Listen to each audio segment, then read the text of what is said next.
السلام عليكم ورحمة الله وبركاته. بسم الله الرحمن الرحيم. الحمد لله رب العالمين، والصلاة والسلام على أشرف الأنبياء والمرسلين نبينا محمد وعلى آله وصحبه أجمعين. أما بعد.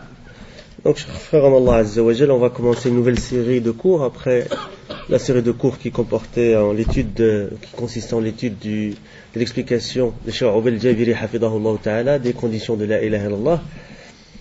Un livre très important que je voulais faire depuis des années, mais on a suivi un certain ordre conseillé par les mashayikh. Et enfin ce livre, qui est un livre très important, qui est Kitab al-Tawhid, le livre de l'unicité, de Cheikh al-Islam Muhammad ibn Abdul Wahhab rahimahullah ta'ala. Et on a déjà un peu parlé de ça, on avait dit qu'il y avait beaucoup d'explications disponibles, d'explications de gens des sciences salafis, hafidahumullah jami'an, pour ceux qui sont vivants, et qu'Allah fasse miséricorde à ceux qui sont morts. Et le choix s'est porté sur l'explication de Cheikh al-Fawzan, de Cheikh Salih al-Fawzan, hafidahullah ta'ala, Salih ibn Fawzan, ibn Abdullah al-Fawzan, qu'Allah le préserve. Il a deux explications, c'est I'anat al-Mustafid en deux volumes, qui est une explication plus complète, et puis il a une explication qui s'appelle Al-Mulakhasu fi Sharh Kitab al-Tawhid. Si vous voulez, c'est le résumé de l'explication du livre de l'unicité. Et c'est celle-là qu'on va faire, Inch'Allah. Ici, j'ai un exemplaire pour vous montrer. C'est l'exemplaire qui se trouve dans la mosquée, dans la bibliothèque de la mosquée. Et donc, c'est ceci, Al-Mulakhas fi Sharh Kitab al-Tawhid, de Cheikh al-Islam, la base, le matn Kitab al-Tawhid, Cheikh al-Islam Muhammad ibn Abdul Wahhab, avec l'explication de Cheikh al-Fawzan. Et c'est une explication qui est résumée. Vous allez voir, Inch'Allah, pourquoi, au fur et à mesure, pourquoi on a choisi cette explication-là, parce que c'est un grand savant déjà de 1, et en plus, c'est une explication qui est résumée, et elle fait plus ou moins 400, presque 50 pages, 400, avec les glossaires, etc., et elle fait presque 460 pages. Donc, Inch'Allah, on est parti pour un certain temps, car on nous facilite de le finir. Et on va commencer par une biographie de l'auteur du texte de base, qui est Kitab al-Tawhid, le livre de l'unicité, et l'auteur qui est Cheikh al-Islam Muhammad ibn Abdul Wahhab rahimahullah ta'ala. Donc on va faire cette biographie-là, et puis peut-être au cours suivant, une biographie de Cheikh al-Fawzan aussi, et peut-être qu'alors on pourrait commencer le livre directement après cela, Inch'Allah. Donc comme je l'ai dit, avant de commencer le résumé de l'explication du livre de l'unicité de Cheikh al-Islam Muhammad ibn Abdul Wahhab, qu'Allah lui fasse miséricorde, par le grand savant salafi Cheikh Salih ibn Fawzan, ibn Abdullah al-Fawzan, qu'Allah le préserve, il convient de faire la lumière sur des éléments de la biographie de ce grand savant et illustre imam parmi les imams de la communauté, Cheikh al-Islam Muhammad ibn Abdul Wahhab, qu'Allah lui fasse miséricorde. Alors en premier lieu, son nom, sa généalogie et sa naissance. Évidemment, ça n'a pas prétention d'être une biographie exhaustive qui comprend tous les points et tout ce qui concerne sa vie, mais c'est juste une biographie succincte pour faire connaissance avec ce grand savant et l'auteur du livre qu'on va étudier, Inch'Allah. Et donc, il est Cheikh al-Islam et le très savant, al-Allama al-Humam. Al-Humam, c'est-à-dire le leader courageux et généreux parmi les hommes, et Al-Mujaddid, le revivificateur de ce qui était oublié parmi les jalons de la religion de l'islam. L'imam Abu al-Hussein, c'est sa kunya, Abu al-Hussein Muhammad bin Abdul Wahhab bin Sulaiman bin Ali bin Muhammad bin Ahmad bin Rashid bin Burayd bin Muhammad bin Burayd bin Musharraf al-Wuhayni Tamimi. Et sa parenté avec la célèbre tribu de Tamim est connue. Et Al-Bukhari ainsi que Muslim ont rapporté d'Abu Huraira qu'Allah l'agré qu'il a dit: je n'ai de cesse d'aimer Banu Tamim, la tribu, en raison de 3 choses que j'ai entendues du messager d'Allah sallallahu alayhi wa sallam. J'ai entendu le messager d'Allah sallallahu alayhi wa sallam dire, donc c'est qui parle ici? C'est Abu Huraira radhiyallahu anhu, comme c'est rapporté par le Bukhari ou Muslim. Ils sont les gens de ma communauté les plus durs en termes de réprobation contre le Dajjal.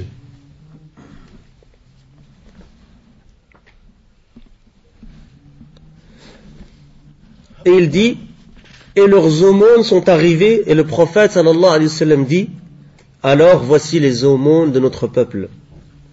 Et il dit, il y avait une captive étant deux de Banu Tamim chez Aïcha, et le messager d'Allah sallallahu alayhi wa sallam dit à Aïcha, libère-la car elle fait partie de la descendance d'Ismaël.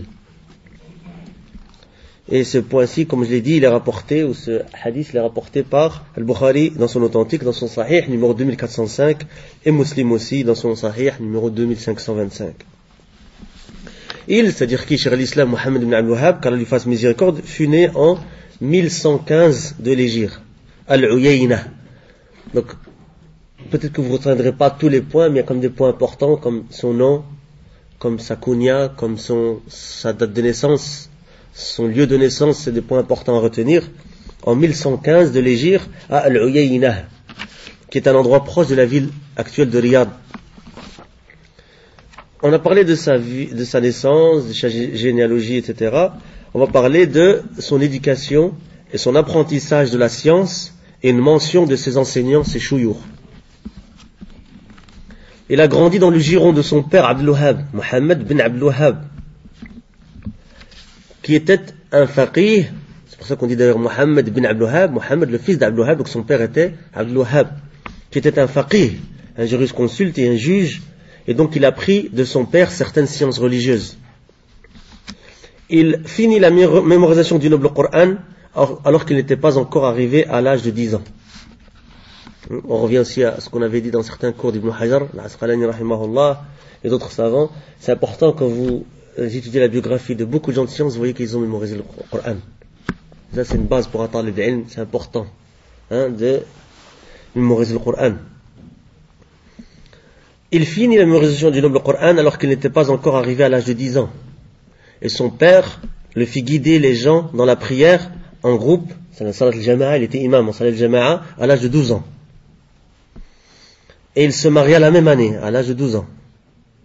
Et il était assidu dans l'acquisition de la science, et donc il apprit de son père la science du fiqh, selon l'école hanbalite, et le tafsir du Coran, l'exégèse du Coran, et le hadith, et la croyance, l'aqidah. Et Cheikh Mohammed ibn Abdul Wahhab, qu'Allah lui fasse miséricorde, était ardent quant au livre de Cheikh al-Islam ibn Taymiyyah, et de l'imam, son élève, l'imam Bil-Qayyim, qu'Allah le fasse miséricorde à tous deux. Puis la ferveur le poussa à visiter la mosquée sacrée de la Mecque afin de s'acquitter de l'obligation du pèlerinage et d'étancher sa soif de science, en prenant les sciences des savants des deux mosquées sacrées.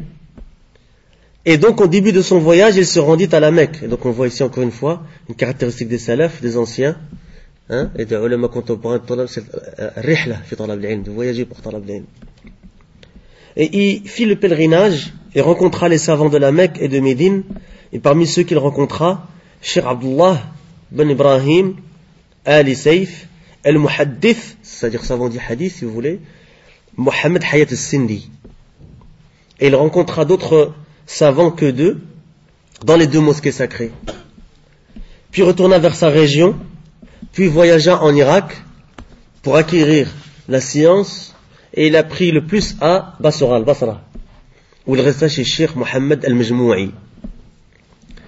Et Cheikh Abdurrahman ibn Hassan, le petit-fils de Cheikh al-Islam Mohammed ibn Abdul Wahhab, Abdurrahman ibn Hassan, a rapporté que son grand-père a écrit Kitab al-Tawhid, c'est-à-dire le livre de l'unicité, les livres qu'on va étudier, Inch'Allah. Et d'ailleurs, son petit-fils a une explication de Kitab al-Tawhid qui s'appelle Fath al-Majid.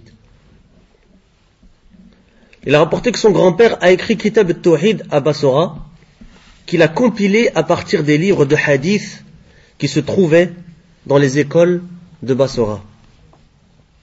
Je vous donne une référence pour cette parole de Cheikh Abdurrahman ibn Hassan Ali Cheikh rahimahullah. D'ailleurs, c'est pour ça qu'on dit Abdurrahman ibn Hassan Ali Cheikh, c'est-à-dire la famille du Cheikh Mohammed ibn Abdul Wahhab rahimahullah ta'ala. Ad-Durr al-Sanniyah, volume 9, page 215. Ensuite, il désira se tourner vers le Sham, mais il ne put terminer son voyage et revint au Najd. Et sur le chemin de son retour vers le Najd, il passa par Al-Ahsa, où il prit la science des savants qui s'y trouvaient, puis retourna au Najd. Son appel et son combat dans le sentier d'Allah, sa da'wah.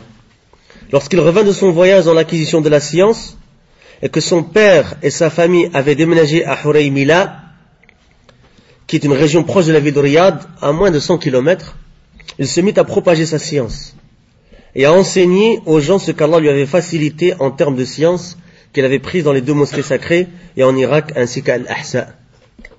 Et il était, qu'Allah lui fasse miséricorde, intelligent et éveillé et assidu dans la recherche de la science et dans l'appel à Allah, courageux et brave dans le fait de dire la vérité et de réfuter le faux. D'ailleurs, c'est une des caractéristiques du Cheikh al-Islam Mohammed al-Wahhab par rapport à d'autres qui étaient peut-être à sa même époque, c'est qu'il avait cette shaja'a, il avait ce courage dans le fait de dire le haqq. Et on va voir les épreuves qu'il a eues, et que certains de ses fils et de ses descendants ont eu, etc. Il faut savoir que certains d'entre eux ont été tués dans l'appel à la vérité, dans l'appel au tawhid. Et donc, il y a des leçons à tirer de ça. Donc, il était intelligent et éveillé et assidu dans la recherche de la science et dans l'appel à Allah, courageux et brave dans le fait de dire la vérité et de réfuter le faux. Et il prit de certains savants chez qui il avait appris l'amour de l'aqidah, l'amour de la croyance. Et pour les gens qui connaissent un peu les ouvrages de Cheikh al-Islam Mohammed al-Wahhab, c'est quelque chose d'évident. L'amour de l'aqidah sahiha, de l'aqidah salafiyya, la croyance salafie, la croyance authentique, tirée du Coran, de la Sunna, c'est la compréhension des prédécesseurs, et sa grande importance, l'aqidah, et ceux parmi ses professeurs qui arrivaient en tête à ce sujet, qui l'ont influencé le plus dans cet amour de l'aqidah, c'est Cheikh Mohammed Hayat Sindi et Cheikh Abdullah ibn Ibrahim Ali Saif. Lorsqu'ils les avaient tous deux rencontrés à Médine, ils l'avaient tous deux orientés vers la croyance salafiyya. Et donc, Cheikh al-Islam Mohammed ibn al-Wahhab, rahimahullah, car il fasse miséricorde, il réprouvait les bid'a, les innovations religieuses, avec force. Et son courage dans la réprobation des innovations religieuses avait paru lorsqu'il était entré à Bassora, où il réprouva les manifestations de l'association Allah, du shirk, au moyen des tombes, et des morts, et de l'adoration des arbres, et des pierres, car les rawafid étaient prédominants à Bassora, au temps du shirk, et ce jusqu'aujourd'hui. Et donc il subit des torts de la part des rawafid. Imaginez-vous, un endroit majoritairement rawafidi, et vous appelez le haqq, et vous interdisez le shirk. Quelle va être la réaction de la rawafid? Et vous voyez un peu le courage et la bravoure de Cheikh al-Islam Mohammed al-Wahhab, rahimahullah.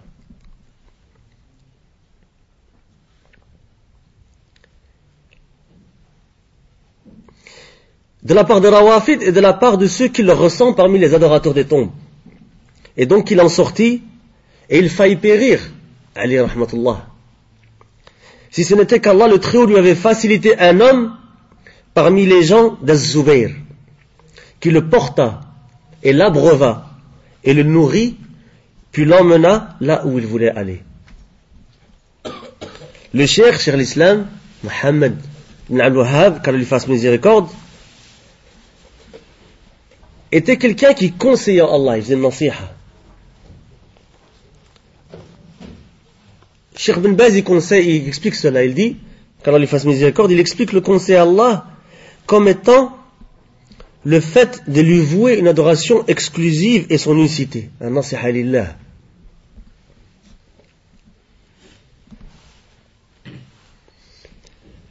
Donc, il conseille Allah et son livre et son messager. Donc, qu'est-ce qu'il faut comprendre par le fait de conseiller Allah, comme dans le hadith? Eh bien, c'est le fait de lui vouer une adoration exclusive à Allah subhanahu wa ta'ala et son unicité. Donc il conseille Allah et son livre et son messager alayhi salatu wassalam et les gouverneurs des musulmans ainsi que la masse des musulmans. D'ailleurs, dans les notes, vous trouverez un lien, et pour le conseil à Allah, au livre d'Allah et à son messager et aux gouverneurs des musulmans ainsi qu'à la masse des musulmans, voir le lien précédent que je vous ai cité ici du site de Cheikh Ben Baz où il explique cela en détail. Voici le début de Cheikh al-Islam Mohammed ibn al-Wahhab dans sa jeunesse qui a trouvé l'acceptation de beaucoup de gens.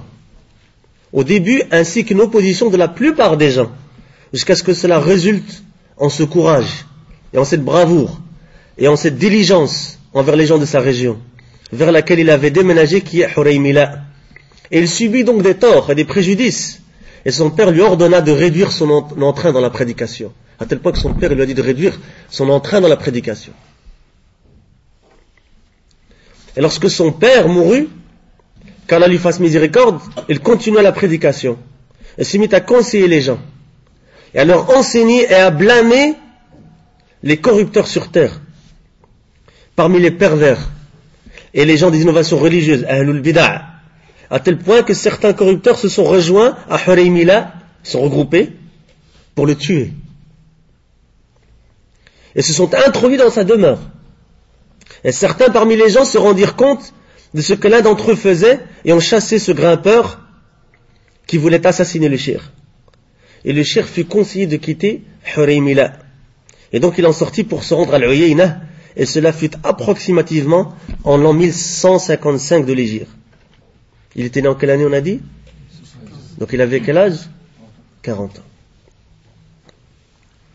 Il rencontra alors le prince de l'Uyayna, Uthman ibn al-Mu'ammar, et l'appela à appliquer la législation d'Allah. Regardez, subhanallah. Nasiha, da'wa d'Allah, as-sad'a bil-haq, al-radd al-batil. Il conseille un prince. Uthman ibn Mu'ammar, le prince de l'Uyayna, il lui dit, il conseille, il appelle à appliquer la législation d'Allah et à appeler à l'unicité. Et lui promit la victoire et la force et la suprématie, comme Allah le Très-Haut l'a dit dans son livre. Ibn Mu'ammar accepta d'assister Cheikh Mohammed ibn Abdul Wahhab, et le cheikh commença, avec un soutien du prince Ibn Mu'ammar, à détruire les arbres qui étaient vénérés chez eux, et à détruire les mausolées et les tombeaux, et à réprouver le blâmable et appliquer les peines légales. Évidemment, pourquoi? Parce qu'il est sous la juridiction d'un prince, qui lui a l'autorité pour faire cela. Hein? On a déjà parlé de ça par rapport au mausolée, aux tombes dans le Qawl al-Arba'. Vous vous souvenez la question qui était posée chez Al-Bukhari sur notre site? Revenez en détail pour avoir un fiqh par rapport à ça. Et parmi ceux-là, une femme qui avait forniqué vint et reconnut cela auprès du cheikh Mohammed ibn Abdul Wahhab, qui était en guise de conseiller et de ministre et de professeur et de mufti pour Ibn al-Mu'ammar, qui était le prince, Uthman. Et il appliqua à cette femme la peine légale comme le prophète sallallahu alayhi wa sallam le fit avec le Ghamidiyya. On avait déjà parlé de Ghamidiyya dans un des cours.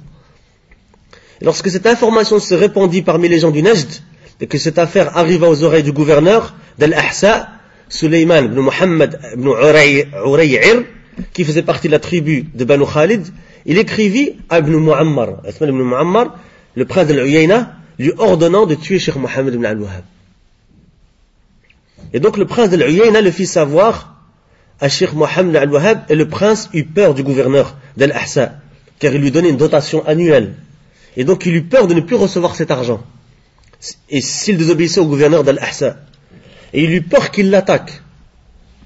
Et donc il fit défection au cheikh, et lui demanda de partir.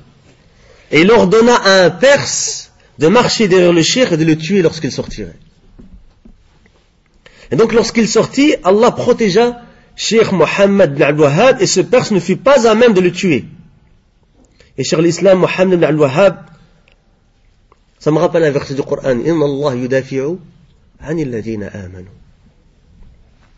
Et Cheikh l'Islam Mohammed ibn Abdul Wahhab arriva à Dar'iyah, et l'imam Mohammed ibn Saoud était le prince de Dar'iyah. C'est un nom qui doit vous être commun maintenant. Ibn Saoud, rahmatullah alayh. Et Cheikh l'Islam Mohammed ibn Abdul Wahhab séjourna chez l'un de ses élèves qui était Ali ibn Abdurrahman ibn Suwaylim, et donc il alla chez lui. Et Ibn Suwaylim prit soin de lui. Il prit soin du cheikh. Et les gens commencèrent à venir voir le cheikh par groupes successifs dans la demeure d'Ibn Suwaylim. Et le prince Mohammed ibn Saoud vint à lui, dans la demeure d'Ibn Suwaylim, et salua le cheikh, et le questionna au sujet de son prêche. Et il, cheikh l'islam, lui expliqua le prêche de l'unicité, Da'wat al-Tawhid, et il lui rappela Allah, et espéra qu'il devienne un imam pour les musulmans, et que donc Allah lui regroupe la religion et ce bas monde, ainsi qu'à sa descendance s'il s'accrochait à cette croyance salafiyya. Et Allah ouvrit la poitrine de l'imam Mohammed ibn Saoud à cet appel béni, et l'imam fut convaincu de le soutenir, et donc ils se firent tous deux le pacte de secourir l'unicité et d'y appeler. Et c'est un pacte qu'on retrouve jusqu'au jour d'aujourd'hui. Dans le royaume d'Arabie Saoudite, et vous connaissez les derniers événements, dans la nuit de jeudi à vendredi, le roi Abdullah il est mort, alayhi rahmatullah. Et vous voyez, regardez, ni'mat al-tawhid, ni'mat al-amn, la sécurité. La nuit, le roi est mort, le lendemain, ils avaient fait le bay'a à un nouveau roi. Pas de fitna, rien. Les choses se sont très bien passées, le peuple est uni, et les choses continuent. Qu'Allah préserve le nouveau roi, Salman, hafidahullah ta'ala, waffaqahu li kulli ma yuhibbuhu wa yardah. Et parmi un des signes des gens de la sunna, c'est de faire dua pour les gouverneurs. Et par rapport à un des signes des gens de l'innovation, c'est de faire dua contre les gouverneurs.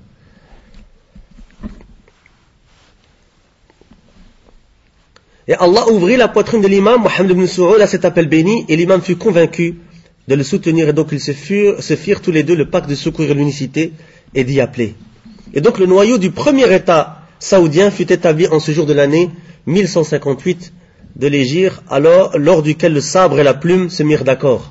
Le sabre de l'imam Mohammed ibn Saoud, qu'Allah lui fasse miséricorde, et la langue et la plume de Cheikh Mohammed ibn Abdul-Wahhab, qu'Allah lui fasse miséricorde, et ils commencèrent à appeler à l'unicité et à envoyer des lettres à tous les gens dans ces régions et les villes autour de la région de Dar'iyah. Et donc ces lettres se répandirent et en prirent connaissance ceux qui en prirent connaissance. Et un grand nombre de gens de vertu et de haut rang, et d'autres furent les élèves du cheikh. Parmi eux, l'imam Mujahid Mohammed ibn Saoud, et l'imam Mujahid Abdelaziz ibn Mohammed ibn Saoud, son fils. Et son fils, l'imam Mujahid Saoud,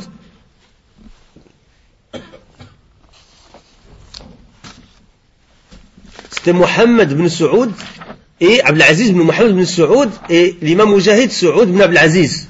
Et les fils de Cheikh Mohammed ibn Al-Wahhab, Cheikh Hussein, et Cheikh Ali, et Cheikh Ibrahim, et Cheikh Abdullah, le père de Cheikh Suleiman. Ainsi que son petit-fils, Abdurrahman ibn Hassan, qu'on a dit qu'il a écrit Fath Majid, Fath al-Majid, Sharh Kitab al-Tawhid. Cheikh Hussein ibn Ghannam, et Cheikh Hamad Nasr ibn Muammar, et d'autres qu'Allah leur fasse miséricorde. Les gens du faux, Ahlul Batil, comme c'est l'habitude, des gens du faux envers les gens du vrai, de la vérité, ils commencèrent à regrouper leurs compagnons afin de combattre ce prêche. Et les guerres et les batailles commencèrent, et ceux qui commencèrent cela furent les gens du faux. Et donc ceux qui combattent le prêche de l'unicité, le délaissent et essaient de tuer ces gens sont tués car ils sont des apostats, car ils n'ont pas accepté l'unicité et ont accepté l'association à Allah Azza wa Jal. Comme l'adoration des arbres et des idoles qui étaient répandues au Najd, mais de plus ils adoraient les cavernes et les femmes stériles s'y rendaient afin d'être enceintes. Évidemment, ces paroles-là de combat, etc., il faut revenir au fiqh des ulama par rapport à ça. C'est pas que l'insan maintenant il prend son sabre et sort et allez, khalas, on a eu un dars, il faut faire le combat. Donc le prêche se propagea et Allah le rendit victorieux. Et l'imam Mohammed ibn Saoud mourut.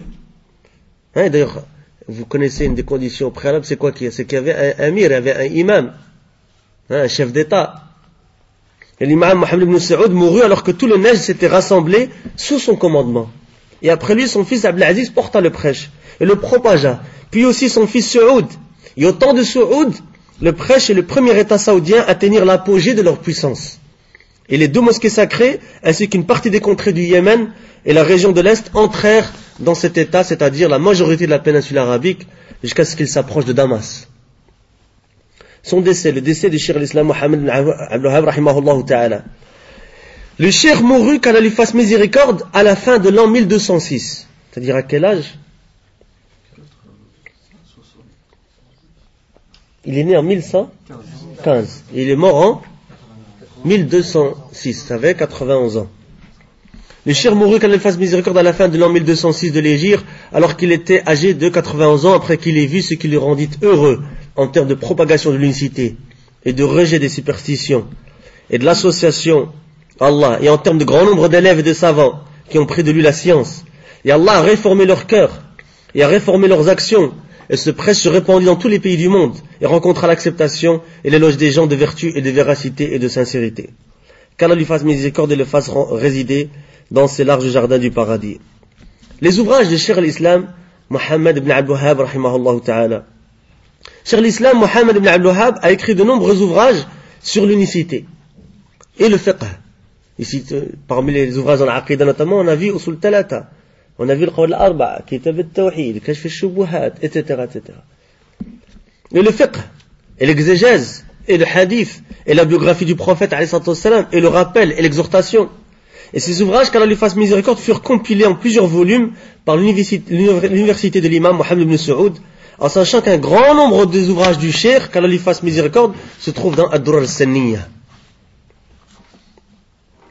Parmi ces ouvrages bénéfiques, à titre d'exemple, Kitab al-Tawhid, Al-Usul al-Thalatha, Kashf al-Shubuhat. D'ailleurs, les ulama, ils conseillent Kitab al-Tawhid avant Kashf al-Shubuhat, d'étudier Kitab al-Tawhid d'abord, puis d'étudier Kashf al-Shubuhat après. Masail al-Jahiliyyah, Mukhtasar Sirat ibn Hisham, Mukhtasar Zad al-Ma'ad, Al-Usul al-Sittah, qu'on a déjà fait avec le Sharh de Cheikh Ubayd, Majmou' al-Hadith, Al-Abwab al-Fiqh, et beaucoup d'autres ouvrages. Maintenant, une vision un peu du contexte géographique et géopolitique, si vous voulez, à l'époque de Cheikh Mohammed ibn Abdul Wahhab, rahimahullah. L'état de la région du Najd, l'Arabie à l'époque de Cheikh al-Islam Mohammed ibn Abdul Wahhab, qu'Allah lui fasse miséricorde, est le premier État saoudien. Il y a une petite carte qui sera disponible dans le PDF, Inch'Allah, que vous pouvez consulter. Vous voyez un peu les noms des différents endroits par rapport. On peut voir les noms qu'on a cités notamment dans la biographie et d'autres.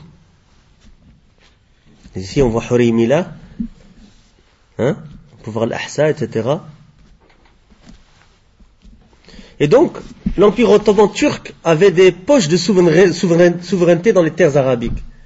Il devait un peu plus qu'une coquille en Égypte et en Syrie et en Irak au XVIIIe siècle. Là, on parle du calendrier grégorien. Quant à la péninsule arabique, les Ottomans n'habitèrent jamais les vastes comtés du Najd, la région où Cheikh Mohammed ibn Abdul Wahhab est né et où il a grandi. Mais même s'ils contrôlaient Bagdad et Bassora en Irak, le plus proche qu'ils ont été du Najd était Al-Ahsa en 1592 de l'ère chrétienne. Et ils avaient une garnison turque dans la ville d'Al-Hufuf. Cependant, à peine 8 ans plus tard, la tribu bédouine de Banu Khalid les attaqua et les chassa. Ceci fut approximativement un siècle avant la naissance du Cheikh Mohammed ibn Abdul Wahhab. Le pouvoir politique au Najd était parcelé en minuscules parcelles. Les Turcs ne s'étaient jamais aventurés aussi loin. Ibn Bishr, qui est un historien et biographe de Cheikh Mohammed ibn Abdul Wahhab et de la région du Najd, le lieu de naissance de l'État saoudien, mentionne le cas du minuscule hameau de Touwain à Soudair au Najd, où en 1708 de l'ère chrétienne, 4 leaders se faisaient la compétition pour l'obtention du droit de gouverner. Aucun des 4 ne fut assez puissant individuellement pour prendre le dessus sur ses rivaux, et donc ils se divisèrent ce petit hameau en 4 parties, de manière à ce que chacun puisse être le souverain d'un quart de la ville. Donc la prétention que Cheikh Mohammed Abdul Wahhab et le gouverneur du premier État saoudien, Mohammed ibn Saoud, sont rebellés, c'est ce que le Khawarij disent notamment, et d'autres ils disent, vous dites qu'on ne peut pas se rebeller, etc. Et Cheikh l'Islam Mohammed Abdul Wahhab, il s'est rebellé contre l'Empire ottoman, il s'est rebellé contre le calife, il s'est rebellé, etc., etc. Donc cette prétention qu'ils se sont rebellés et ont pris le pouvoir à l'Empire ottoman en Arabie est dans les faits et historiquement fausse. Des pratiques non islamiques et hérésies religieuses à cette époque. Les pratiques non islamiques étaient très répandues dans la région. Des adeptes affluaient vers les tombes des morts demandant leur aide et offrant des sacrifices aux habitants des tombes. Le mausolée avec dôme de Zayn ibn al-Khattab était Al-Jubaylah. Vous reverrez sur la carte, Inch'Allah, ça se trouve. C'était un célèbre hôtel, à UTEL, et beaucoup de gens s'y rendaient pour demander son intercession et son aide. À Dar'iyya, près de Riyad, il y avait des tombeaux attribués aux compagnons, attribués aux compagnons du prophète, alayhi salatu wassalam. Et les gens venaient de loin pour les visiter et leur demander de les guérir. Ibn Ghannam rapporte qu'au petit village d'Al-Fida, il y avait un palmier mâle, et que des femmes célibataires en embrassaient le tronc et disaient, oh palmier, mâle des palmiers, je désire un mari avant d'être stérile. Les shirkiyat. Hommes et femmes avaient l'habitude de venir nuit et jour cherchant la bénédiction de cet arbre. Ibn Ghannam mentionne que l'arbre de Tamariz était un endroit favori pour y accrocher des vêtements lorsqu'un garçon naissait, car il croyait que cela les protégerait de la main de la mort. Près de Dar'iyya, il y avait une immense crevasse dans la montagne connue comme étant Ghar bint al-Amir, au sujet de laquelle il croyait qu'elle avait été ouverte par Allah en réponse aux pleurs d'une fille d'une noble famille demandant de l'aide lorsqu'un homme tenta de violer son honneur. Et donc des gens visitaient la caverne et y laissaient de la viande et du pain en offrande. Ça, c'était le contexte dans lequel Cheikh Mohammed al-Wahhab, il a fait cette da'wa, il a rappelé les gens au tawhid, à l'unicité d'Allah Azza wa Jal. Sur la côte de la mer Rouge, vers le sud-ouest, il y avait la ville de Jeddah, où des gens avaient construit un tombeau et où ils prétendaient que la mère de l'humanité, Ève, et la femme du prophète d'Adam, étaient enterrées. Le complexe avait 3 dômes et faisait 150 mètres de long, 4 mètres de large et 1 mètre de haut. L'un des dômes était la tête et un autre au-dessus du nombril et le dernier au pied. Ceux qui gardaient la tombe collectèrent beaucoup d'argent de la part des visiteurs qui payaient le prix d'entrée. Dans la ville sacrée de Médine, des gens se prosternaient pour la tombe du prophète Mohammed sallallahu alayhi wa sallam et frottaient leurs joues dans la poussière. Et vous voyez encore les fruits de cette da'wa du tawhid jusqu'au jour d'aujourd'hui qui est encore actuel avec les ulama actuels et avec les services qui s'occupent de cette da'wa là, notamment dans les 2 mosquées sacrées. Vous voyez qu'il y a des gens qui sont ignorants, qui sont plongés dans les shirkiyettes, etc. Eh bien, qu'est-ce qu'ils font? Au lieu de se tourner vers la qibla et de faire le dua, ils se tournent vers la tombe et certains même ils essaient de faire sujoud et de faire des actes d'adoration qui sont en fait des actes d'association. Hein? Et la police religieuse, là, les en empêche. Ils sont très stricts là-dessus, ils les en empêchent, ils leur font la siha, ils les font sortir s'il faut, etc. Donc, ils frottaient leurs joues dans la poussière, etc. Ils faisaient des célébrations à la tombe et lui demandaient la guérison des maladies en l'invoquant, sallallahu alayhi wa sallam. De même avec les tombes des compagnons au cimetière d'Al-Baqi', près de la mosquée du prophète, alayhi salatu wassalam. Il y a aussi au XVIIIe siècle le culte d'un saint aveugle vivant à Al-Kharraj au sud, ayant le nom de Taj ibn Shimsan. Ses adeptes en grand nombre demandaient son aide et même en son absence et immolaient des animaux pour lui. Tous des actes de shirk. Les chefs de village le craignaient et des exploits miraculeux lui étaient attribués. Ils prétendaient qu'il avait voyagé seul toute la distance d'Al-Kharraj jusqu'à Dar'iyya, une distance de près de 500 km à l'époque, avec personne pour le guider, si ce n'est sa cécité, il était aveugle. Ceci était donc dans l'environnement dans lequel Cheikh Mohammed ibn Abdul Wahhab est né, et dans lequel il a grandi, et qui était loin de la guidance contenue dans le Coran et dans l'exemple prophétique, la sunna du prophète, alayhi salatu wassalam. Je vous ai mis les sources dans les PDF, Inch'Allah, que vous trouverez sur le site, ainsi que l'audio. Le cours d'aujourd'hui est un peu court, parce qu'on s'est limité à une biographie succincte du Cheikh al-Islam, Mohammed al-Wahhab, rahimahullah, avec certains points importants, notamment son nom, sa kunya, le nom de son père, comment est-ce qu'il a grandi, quand est-ce qu'il est né, quand est-ce qu'il est mort, à quoi il a fait face dans sa da'wa, comment est-ce qu'il a étudié, comment il a commencé à faire da'wa, comment il a rencontré l'imam Mohammed ibn Saoud, etc., jusqu'à sa mort. Et puis ensuite, cette da'wa s'est prolongée jusqu'au jour d'aujourd'hui. رحم الله الأموات منهم وحفظ الله منهم الأحياء. Et donc on s'arrête là-dessus pour aujourd'hui, Inch'Allah ta'ala. Et donc logiquement, la semaine prochaine, soit on devrait faire une biographie de Cheikh al-Fawzan, soit on commence le livre directement, mais je pense qu'il serait judicieux qu'on puisse faire une biographie, même succincte, de ce grand savant Cheikh Salih al-Fawzan. Wa jazakumullahu khairan, wallahu a'lam, wa subhanaka wa bihamdik, ashhadu an la ilaha ant, astaghfiruka wa atubu ilayk. Et pour les frères qui ils suivent les cours de Ma'had Ulum al-Ta'sil de Cheikh Mustafa Mabram. Aujourd'hui, il y a un cours introductif à 18h15. En tout cas, c'est 9h15 à heure saoudienne, donc je pense que c'est 18h15, c'est-à-dire dans un peu plus de 45 minutes, presque 45 minutes, un cours introductif donné par Cheikh al-Kouni dans Usul Fiqh. Ce cheikh qui est un cheikh malien, qui est un spécialiste notamment dans la langue arabe, il va faire un cours introductif dans Usul Fiqh, et je pense que c'est un cours introductif pour les cours qu'on va commencer avec le cheikh Mustafa Mabram, qui est dans Al-Waraqat. Pour les frères qui sont inscrits, ils peuvent passer les examens, etc., mais c'est des frères ou des sœurs qui veulent assister au cours, c'est disponible à tout le monde, c'est ouvert, c'est sur Baylux Messenger, et c'est la room de Imam Dar al-Hijra, l'Imam Malik, le site où Cheikh Mustafa Mabram donne ses cours via Ma'had Ulum al-Ta'sil. Wa jazakumullahu khairan. Wassalamu alaikum wa rahmatullahi wa barakatuh.